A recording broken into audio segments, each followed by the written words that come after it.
Welcome back to TarHeelIllustrated.com. And if you're watching on our YouTube channel, Tar Heel Illustrated, I'm THI staff writer Jacob Turner. And joining me like he always does for our THI football preview podcast, THI publisher Andrew Jones. Andrew, we've got a really exciting show ahead. We've got Deana's Dandies segment coming up in a little bit. We'll talk to warchant.com writer Ira Schoffel. And we'll also end it talking a little bit about that 1997 game, which I'm sure a lot of Carolina fans remember during Mack Brown's first tenure. But AJ, big game for the Tar Heels this weekend. Number 5 UNC travels down to Florida State to play the Seminoles in Tallahassee, 7:30 p.m. kickoff on ABC. So it's a primetime matchup for the Tar Heels, and it's a big game for this program. Primetime, ABC, number 5 in the country. And they're playing a 1-3 team that I think is going to show up and be a lot better than a 1-3 team. So, I mean, 2020 is what? Number 5 UNC against 1-3 unranked Florida State in football. Makes no sense. Yeah, I mean, this is like middle of October. Let's just keep rolling through this thing. We got 2.5 months left.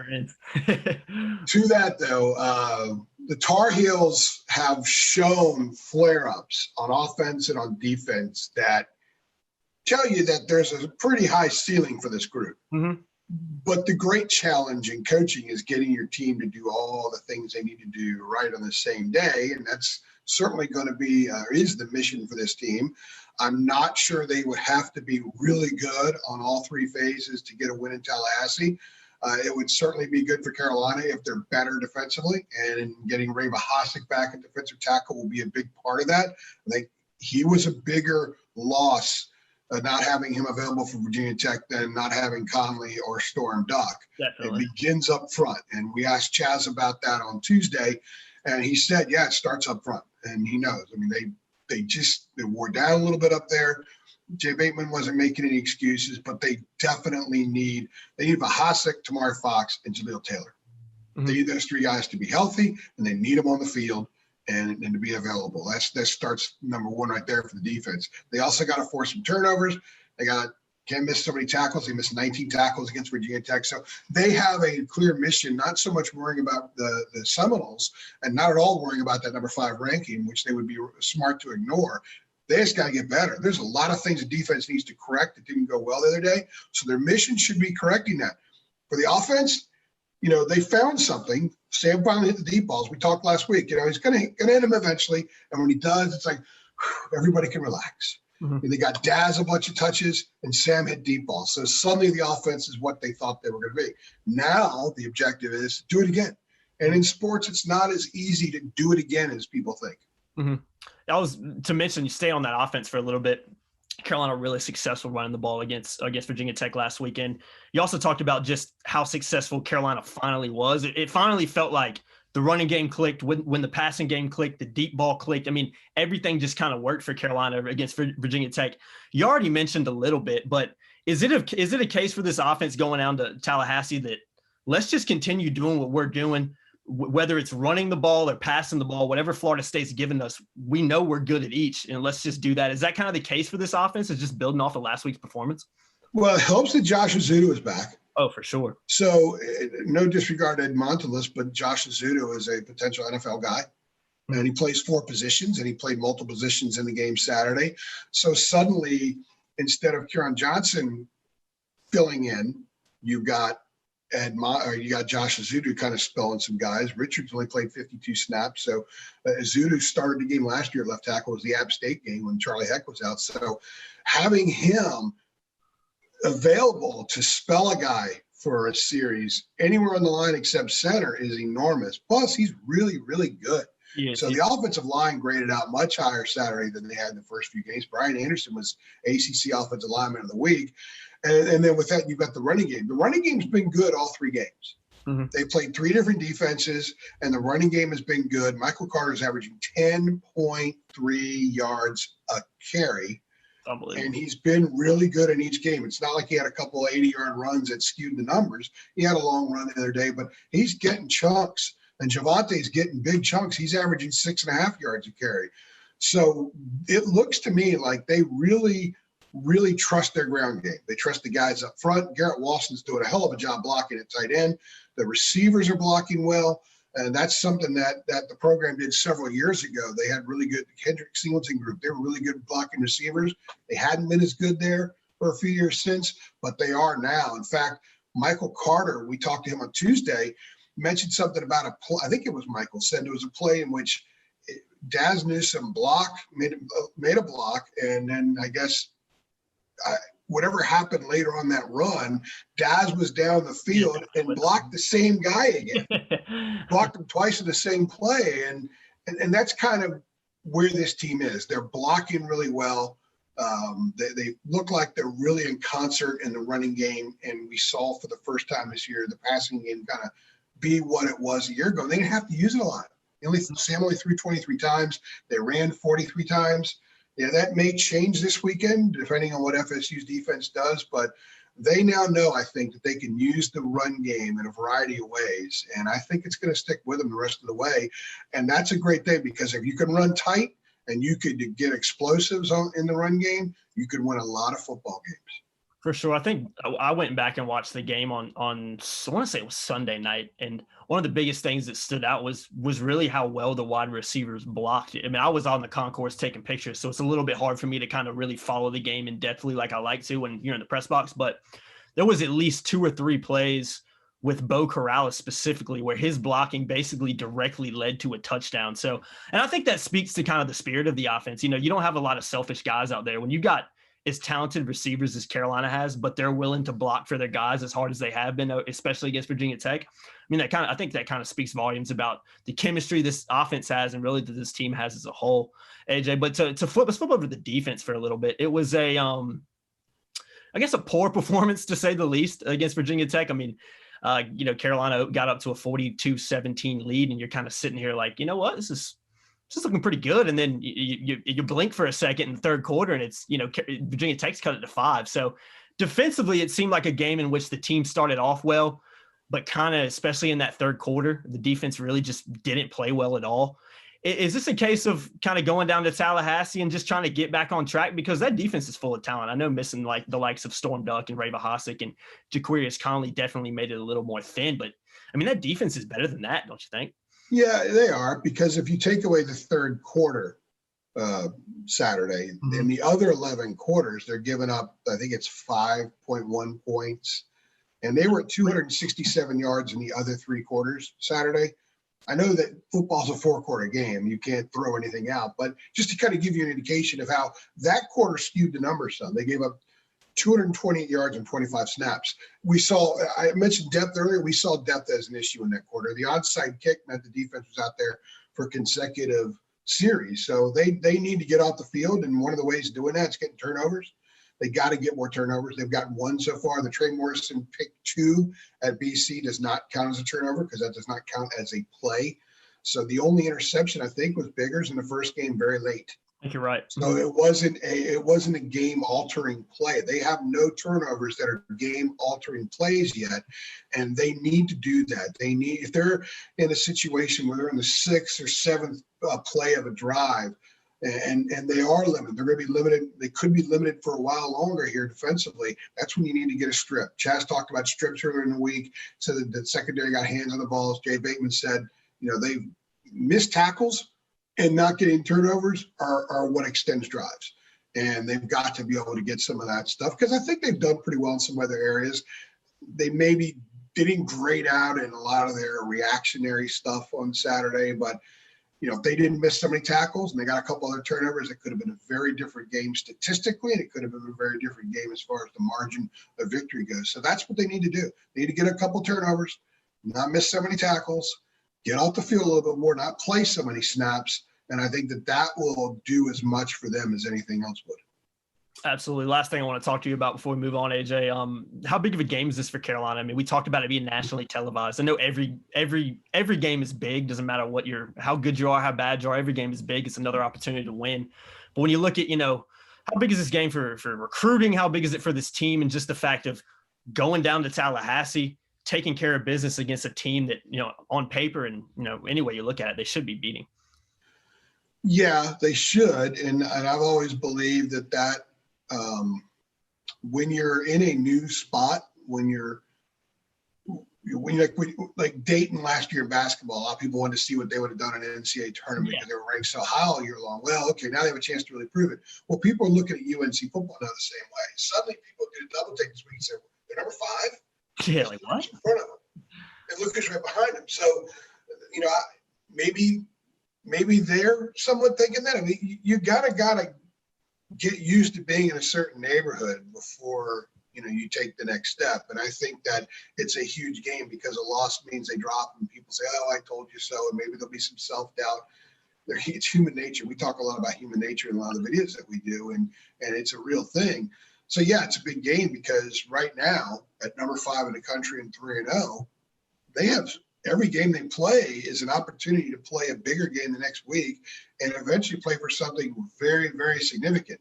The players are talking, they're saying the word championship now. They want to win an ACC championship. Well, the only way they can get to an ACC championship game is to keep winning. And then they get an opportunity against Clemson down at the end, and then who knows what happens after that. I also think what's really valuable about this game and moving forward, as long as they keep winning, and if they could get to Notre Dame, say unbeaten, and how we talked about 97, that'll be as much a zoo, certainly if there were fans allowed, as that game was, is a lot of folks have been pointing to 21 for this team. Next year is the year when they have most everybody back. That's the year they could actually challenge for the CFP, and they're going to have a lot of big games. Well, to be better prepared for big games in 21, you got to play some in 20. So the more big games they can play this year, the better off they're going to be going into next year. One of the questions Mac was asked about the 97 game earlier this week, he said, well, the difference between that team and this team, well, that team was used to being there. They were in the top 10 all season long in 97. They finished in the top 10 in 96.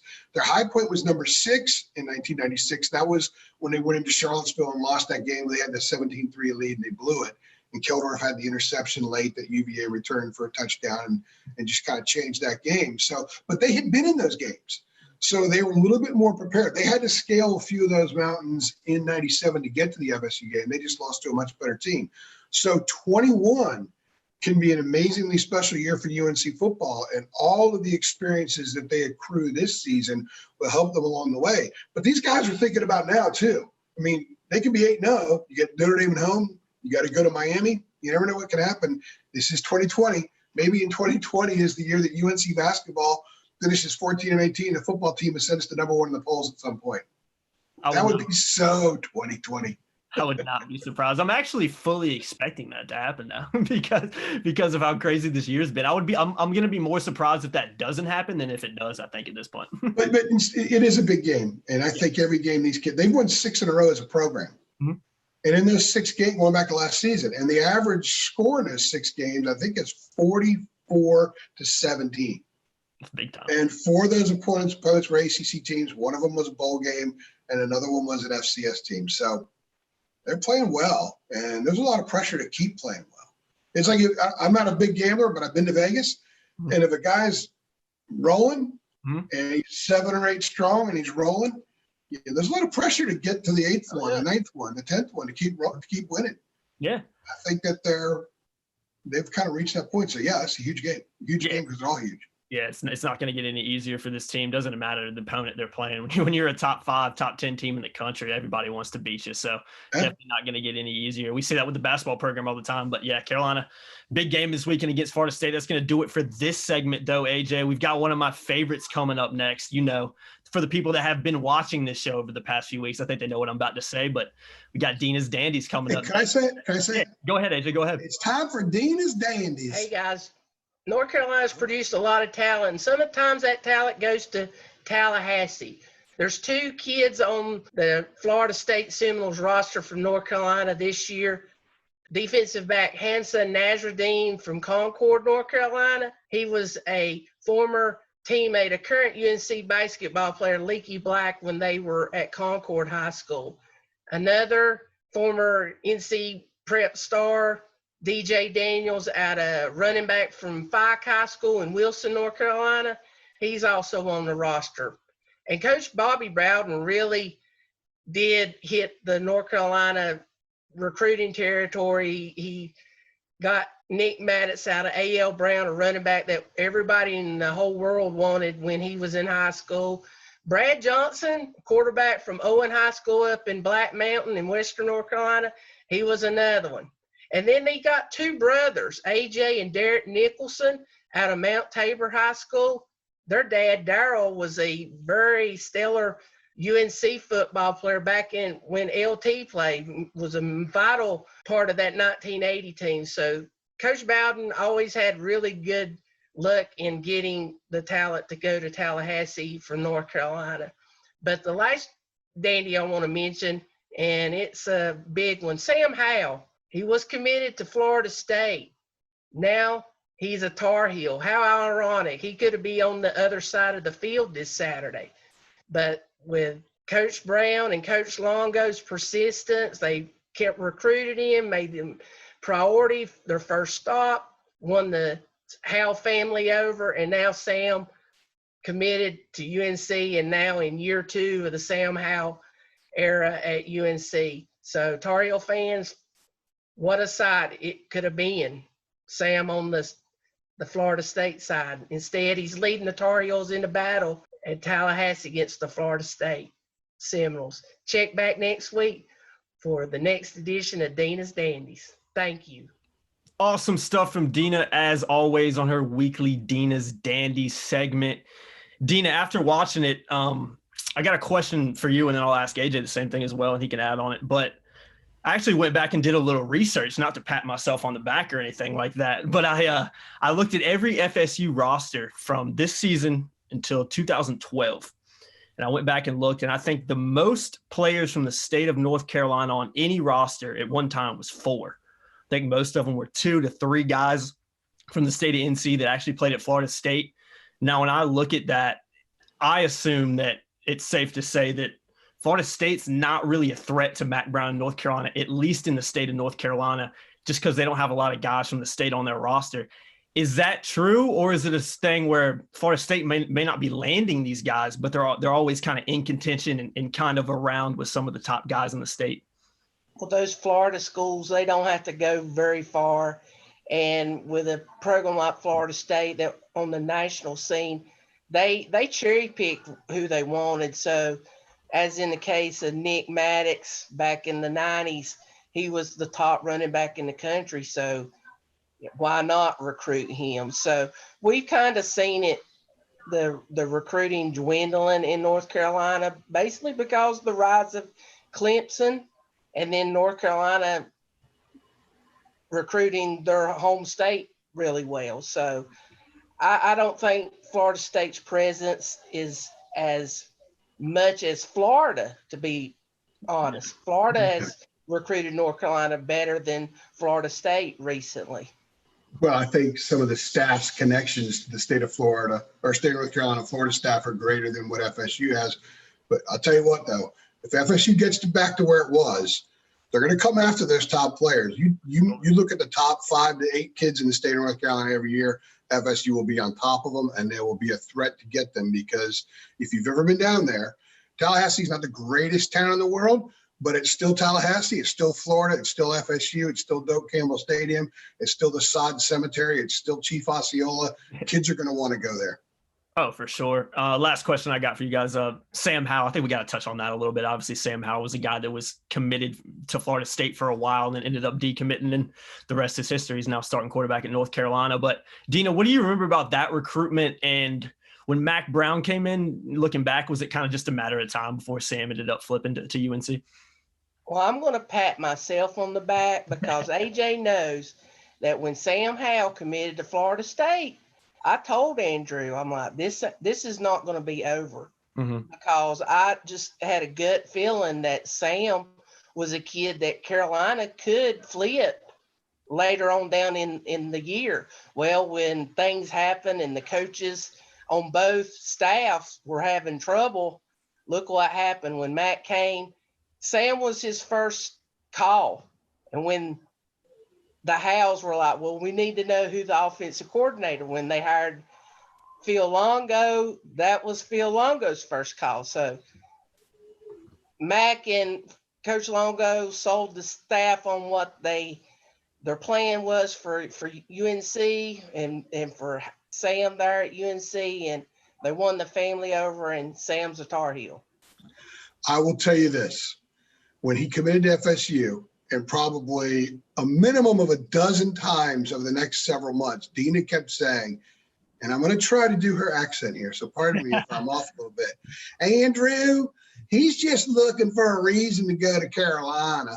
I mean, something along those lines. And you know what? When Mac hired Phil Longo, who already had a little bit of a relationship with Sam because he recruited him when he was at Ole Miss, but Sam wasn't going to go to Ole Miss, that was what he needed. That was the final straw that flipped that thing to North Carolina. And so far, it's been a really, really good match.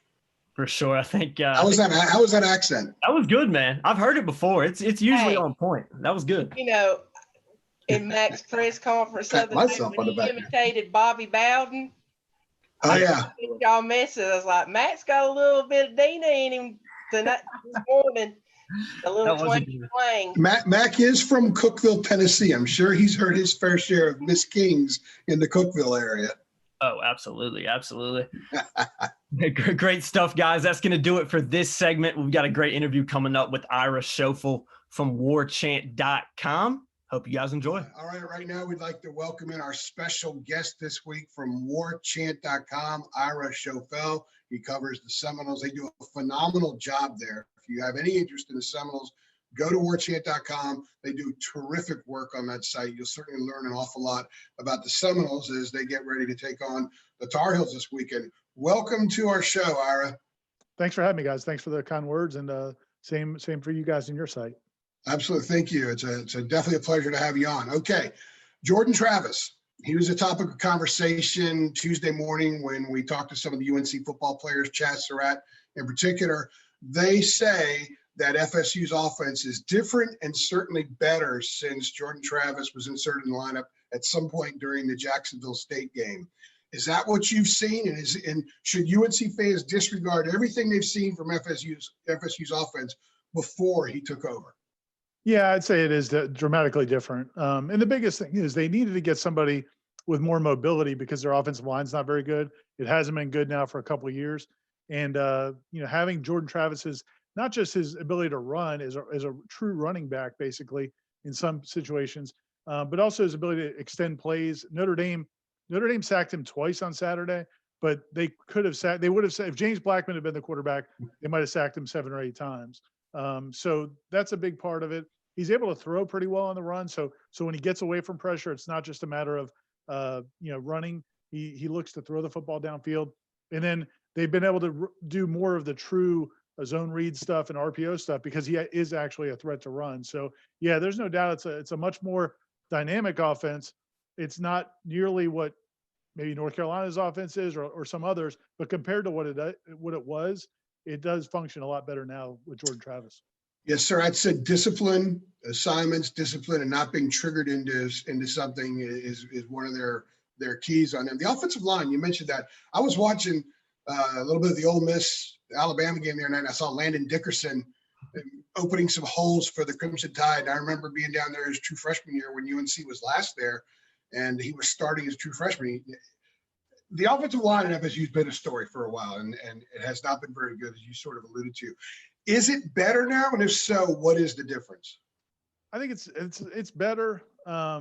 It's still not great, but yeah, it's a lot better. I think the big thing is they missed on a lot of guys. They had a couple of classes. Landon Dickerson was part of a huge class that they had brought in that really none of those guys really panned out. Landon ended up transferring. He was the best one while he was here. A lot of other guys just didn't turn into being good football players. They missed evaluations. Then you had the kind of revolving door of coaches. Rick Trickett recruited those guys. Then he left and brought in Greg Fry, a former FSU player.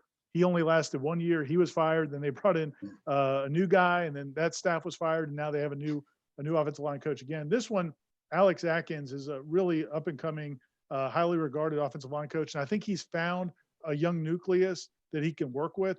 There don't seem to be as many breakdowns. They seem to work better together. So those are all positive things. I think, as you've alluded to, you've probably seen in the last couple of years where, you'd see James Blackman or DeAndre Francois just get assaulted in the pocket because they would just miss. They would just leave defenders running free. That's not happening. But their best linemen are all really young. They do have one grad transfer who plays tackle, Devontae Love-Taylor. The other guys are all real young, freshmen and sophomores.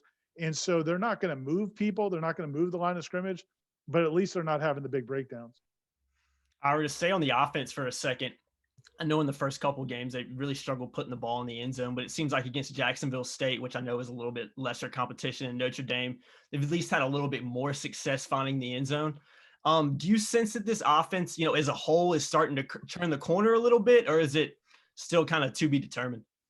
Well, I think so much of it goes back to the quarterback, and we can see it on teams across the country. Quarterbacks make such a big deal, and it certainly does for Florida State with Jordan Travis. He's breathed some new life into the offense. And as you said, some people kind of discounted what they did against Jacksonville State. That's fair. But to put up 26 points, 400 yards of offense against Notre Dame, I think that's a really good sign. I think what they've done, besides, they have Jordan Travis at quarterback, which is a plus. I think they've found that nucleus on the offensive line. I think at running back, Damien Webb, a junior college transfer, was kind of a little bit of an afterthought coming to the season. Most people were more excited about Ja'Shawn Corbin, who transferred in from Texas A&M, was a 4-star recruit coming out of high school. He really hasn't emerged as the guy a lot of people thought he would be. Well, Damien Webb has really turned into a really nice, dependable running back. He's not a huge guy. He's like 5'8", 5'9". A lot of people kind of compare him to like a Maurice Jones-Drew or something like that. He's physical for his size. He doesn't have breakaway speed, but he's a real dependable back. And then Tamarian Terry, the star receiver, was kind of a non-factor in the first 2 games. He has really blossomed in these last 2 games. He got challenged by the coaching staff and has stepped up and had a huge game against Notre Dame, probably his best game at Florida State. So those things I think have they found something to work with. Again, it's not a full, totally functioning, high-powered offense, but they found some things I think they can work with. A popular topic this week is that the UNC is number 5 this week. The last time the Tar Heels played a game as the number 5 team in the country was 97. Game day. It was Judgment Day in college football. FSU rolls into Keaton Stadium, top 5 matchup, and the Seminoles gave up just 73 yards that day. The defense, Andre Wadsworth and those guys were unbelievable, off the charts athletes. Mac was talking about them being the NFL East the other day. I think that was a term that way he described them back in 97. The current Tar Heels say that the defense at FSU now is far more athletic than any of the ones they've played so far, and that when they watch them on film, this is a much better team than people realize. 3 or 4 games in, what have you seen from this defense, and do you see them as maybe being a tweak here or a tweak there away from being a much, much more productive unit? Man, it's really $1 million question. I thought if you had asked me a month ago, 6 weeks ago, I would have told you that the strength of this team was going to be the defense, because they had a defensive line coming back with Marvin Wilson, and we had heard so many good things about Josh Kando, the defensive end, who was a 5-star coming out of high school. They had 3 or 4 really good defensive tackles that we think are going to play in the league. You just felt like, in the secondary, Asante Samuel, we thought Hamza Nasruddin, the safety, would be back. He's not back yet from the ACL last season. So we thought the defense was going to be the strength of this team and kind of help the offense come along. It's been the exact opposite. The defense has been awful. So when those players say those things, I think you could look at some guys individually and look at a Janarius Robinson, the defensive end, big 6'5" guy that's real athletic, but just doesn't play very well. Has not played very well. Josh Kando is, if you drew up what you want in a defensive end, he's what you would draw up physically, but he just has not produced. Marvin Wilson has not produced. So it's it's hard to say that a tweak here, a tweak there is going to fix it, because they're so far away from that. They just gave up 365 yards in the first half against Notre Dame. But I would say there's materials there. It's just they have not come together at all. Now, could it come together? Yeah, it could. We've seen that happen in different teams, different years, but it's hard to predict it because they've been really bad so far. Yeah, Max said Monday, huge up front, really long on the edge, and they're got the work cut out for them. Just keep their hands down. Sam is only 6'1" or so that could be a little bit of a factor. Now, when you talk about Florida State football the last few years, people kind of scratch their heads. If we're not, I'm sure they are in Tallahassee too, but from our vantage point, people ask the question, what on earth is going on there? They went through a stretch of 7 games. They had 4 different acting head coaches here recently. So kind of where is the program right now? Norvell's had a little bit of a difficult time with some stuff, but are they just now finally getting into the routine maybe for the first time since he was hired? And what is the kind of the vibe around the program? I think they're still searching for that solid footing because, as you said, Mike Norvell came in. I think he's done a very good job since he's been here, but he came in December. They went through their winter conditioning. That was real successful. They felt very good going to spring practice. Then, of course, like everybody else, the pandemic hit and shut everything down. I think for a first-year coaching staff, I think it compounds problems. And then, you come into the season, they're dealing with the pandemic. They had a couple of off-the-field kind of things that bubbled up and led to some kind of internal issues. And you had to question whether or not the players really trusted the coaches and all that. Then you get off to a terrible start, lose to Georgia Tech, and it's just kind of been one thing after another. I do think Mike Norvell is doing the right things. What we've seen over the last 2 or 3 weeks is we've seen players get suspended. We've seen players get benched. We've seen a couple of players leave the program. We've seen players respond to being challenged. So they're trying to kind of take back the team. I think the coaching staff is trying to kind of set the agenda of, okay, we're in charge and you're going to do things the way we need it to be done for us to be successful. And I think you're seeing some signs of that working, but it's going to take a process. I mean, this all really started going downhill during Jimbo's last year or two. I think everything started to slide then. Willie Taggart totally misread the situation, how to handle these players, and it just went further downhill. So now Mike Norvell is trying to, it's like this huge thing's running downhill and he's slamming on the brakes to try to get it going back in the right direction again, but it's going to take a little time. And part of that's changing the roster, but a lot of it's just changing expectations. So I think they're on the right path, but it's still super early in that journey. Obviously, it's been a really weird year because of COVID and whatnot. I know there is fans, and correct me if I'm wrong, there has been fans at the games. What kind of crowd should we expect on Saturday? What has the atmosphere been like down in Tallahassee so far this season? Yeah, you can expect up to about 20,000. I think the number would probably be about 18 to 20,000. The first game against Georgia Tech, they got close to that. The game against Jacksonville State, they obviously much less because it was Jacksonville State and they're coming off such a disappointing loss. But my guess is it'll be closer to 20,000. And, a percentage of that is students. I think probably about 10%, maybe 10% of that is students. They got into it a little bit a couple of times against Georgia Tech. But it's a different environment. You do have the marching chiefs there, so they'll play the war chant. So there are parts of it that feel like a normal Florida State game, but then parts of it that don't. I really think it's unfortunate for a team like FSU when you're searching for something and you need a big win. And this is an opportunity where if they had a crowd, people would come out to see the number 5 team in the country come into Doe Campbell, and it would maybe give a nice boost to FSU, but they won't have that obviously because they limited the number of fans.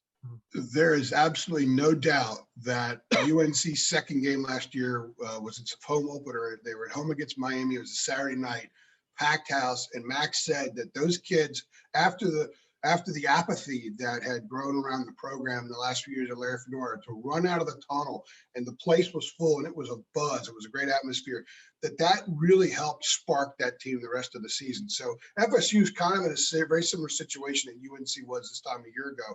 So you're right, it's unfortunate the kids won't have a lot of fans there. Will we see Chief Osceola? Am I going to see him with the spear? It's one of my favorite things about going down there. Yeah, Osceola and Renegade will be there. They were really good the first 2 games this year. Every once in a while you have like a missed time jump or whatever, but no, they've been on point so far this year, and they'll definitely be there. I love that. Anybody that gets to go down there for a game, that's one of the great moments in college football, building up to any game. Ira Schoffel from warchant.com. Thank you so much for taking the time to join us. All Carolina fans, if you want to get totally boned up on the Seminoles, go over to warchant.com. They have an amazing array of quality work that they do over on that site. So, and they do a good job of basketball too. Leonard Hamilton's got a great team. They do a good job covering him. So go check out warchant.com. Thank you, Ira. Thanks, guys. I appreciate it. Thanks, Ira. Awesome stuff from Ira Schofel. Really appreciate him hopping on and talking about UNC's opponent this weekend in FSU. AJ, kind of building off of what Ira said, what I took from that conversation is this is a Florida State team that has talent. It's a Florida State team that Not only this year, but over the past few years, has had a lot of disciplinary, excuse me if I can get that one out, issues. But it's also a team that if a few things start clicking here, a few things start clicking there, it's a team that has enough talent to really compete not only against North Carolina and maybe even beat North Carolina, but really turn things around and start getting back to that Florida State of old. Is that kind of what you got away from that conversation? Yeah. Last year, Carolina was trying to rebuild what had become, I don't want to say a messy, it wasn't as messy as FSU's been, but there was a lot of apathy, and it fell from that little flare up in 2015. It fell off a cliff. Yeah. And there was no way that the previous regime was going to get it restored. And then there were some things, unfortunate things that happened in Larry's last year. So there was a lot of culture building that the program needed. And one of the ways to build culture is to get a couple of wins. But then, like Carolina did, they opened up 2-0 last year. Then they lose. They lose at Wake. People are like, how could you lose to Wake? Then they lose at home to App. So imagine where they were 2-2 after losing to Wake and at home to App, and you got number one Clemson coming in. People didn't think there was any chance on earth that Tar Heels would even hang with them, and they were a 2-point conversion away from beating them. So I kind of look at FSU right now that they've now found something. Norvell's gotten into a routine. They appear to have cut the cord to a lot of the things that were kind of working against the program a little bit during this whole COVID shutdown. They had some issues that flared up. It looks like they've moved on from all that, and the air is clear, and that they have a much more solid direction now. So they just had a fairly positive performance against Notre Dame. And Notre Dame's a really good team, and that was on the road.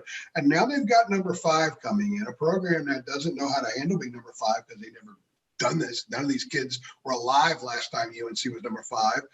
And this is FSU. They are a talented group. There's a lot of pride there. Like I said when we had Ira on here a few minutes ago, and I will repeat over and over, once you go down there and experience it, you recognize that these guys are playing for a lot more than just themselves. They're playing for a different standard.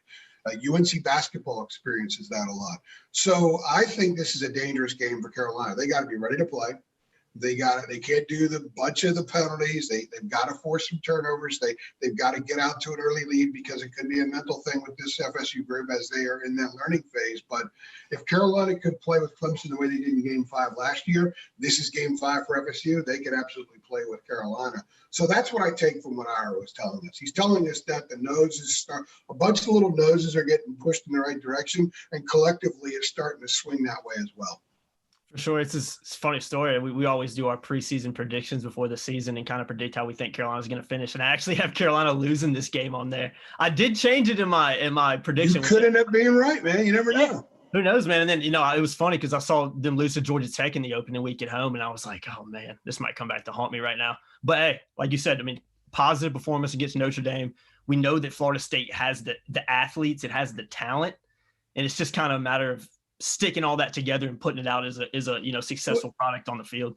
And I think what Ira was telling us is that they're starting to get a little bit of belief. And you can talk to every coach on the planet. You're a soccer guy. You can talk to great soccer. If you don't believe, it ain't going to happen. Doesn't matter what the body is.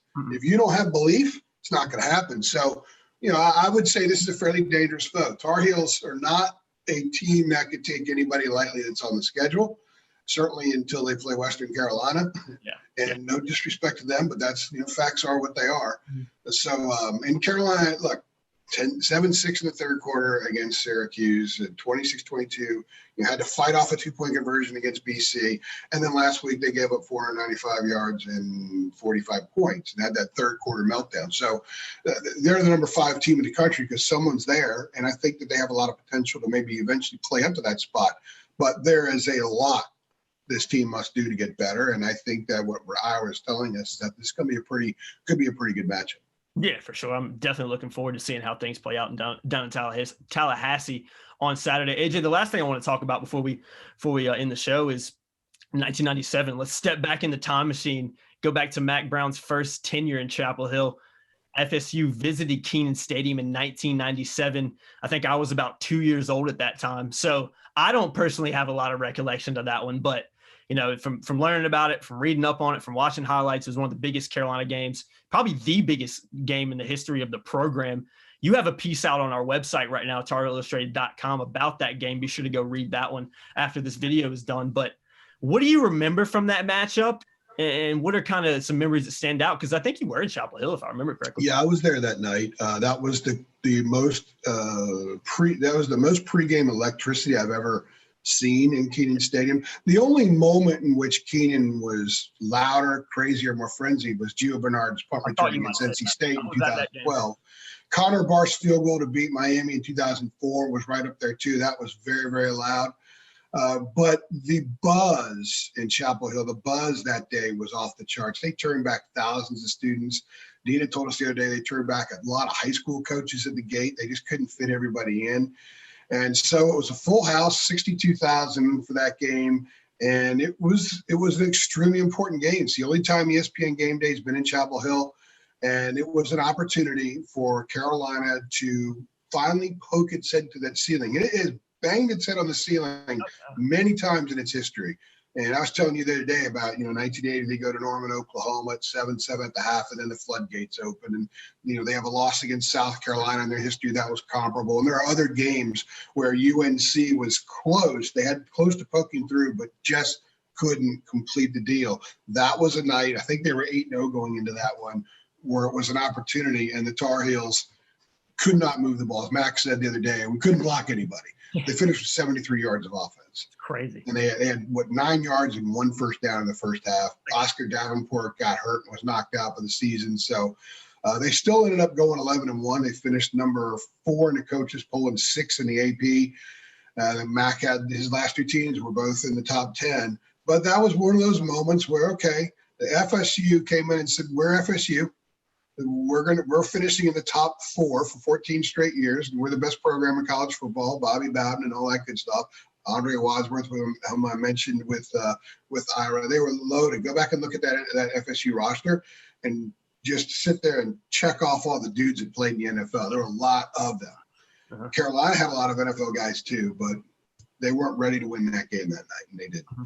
But that was an amazing atmosphere, and Mac wants to get that back. Yeah. And, last year they had fans because, fans aren't really there now. And they had consistent atmospheres that were fairly comparable to back then. And I do believe that if Mac continues to get this thing, keep it going in the direction that it is, that when fans are allowed back, that we're going to see some similar type atmospheres down the road, because they're going to play in a lot of big games for the next few years. Oh, for sure. I loved Mac's story during his press conference on Monday about Bobby Bowden, about Bobby coming up to him before the game in 97 and being like, hey, man, like, I'm not even going to attempt Bobby Bowden accent, but, I've never seen an atmosphere. I never thought this kind of atmosphere would be in Kenan Stadium. So that was a really cool story from Mac. And obviously Mac has a lot of admiration and a lot of love for Bobby Bowden. It's his alma mater, Florida State, as well. So a lot of connection. It is interesting, though, that, Mac has never beaten Florida State in his career. He wasn't lying when he said that Bobby Bowden had whooped up on him back in the day. Well, yeah, I mean, he whooped up on everybody back in the day. And Bobby Bowden is one of the great figures in sports history. And I have a couple of minor experiences with him, which you could tell right away. Sometimes you just know it. When you're around someone, you're like, wow, I totally get it. Bobby Bowden was that way.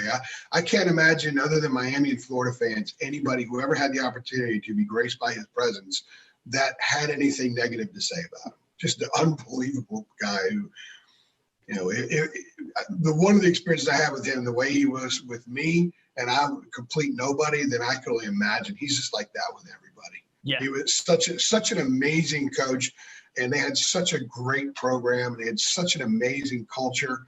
And they're trying to get that back. I mean, one of the things I've heard about, one of the big problems was, and I think Ira alluded to the end of the Jimbo Fisher era, the culture just started dying. It did, yeah. And, culture's so important in sports, especially in college football, because you got so many dudes. Mm-hmm. And Bobby Bowden had as good a culture in a program as anyone ever had. Yeah, it's been weird to see, growing up when I was little, Florida State was always one of those top teams in football. I mean, that was a football team you associated with, and it just hasn't been like that. It wasn't that long ago they won a national title. No, what was it, 2000? 12. Yeah, and Norvell can have this thing going. Look how quickly Max turned around Carolina. I know. I mean, don't think for a minute they can't turn FSU around that quickly. Absolutely. I mean, it's kind of like Carolina in terms of sleeping giants. Just a matter of time before. Yeah, if FSU is 1-3 through its first 4 games in 2 years from now, Norvell will probably be looking for a job. Yeah, you know, and should be. You got to win down there. It shouldn't be that difficult. Just get the right culture, get the right staff, recruit kids, and win. Because Florida State should always be very good. Absolutely. Big game coming up this weekend, AJ. Number 5, North Carolina taking on Florida State. Primetime matchup in Tallahassee. But that's going to do it for us on this edition of the THI Football Preview Podcast. Enjoyed Ira coming on here. Always enjoy talking to Deana and her Deana's Dandies segment. And, of course, AJ, appreciate you taking the time to come on here and talk Carolina football, man. Thanks. We'll see you. As I always say, I got to end it the same way I always do, AJ. If you enjoy it, if you enjoyed this video, be sure to like it. Be sure to share it. We'll see you guys in the next one. Thanks. You got it.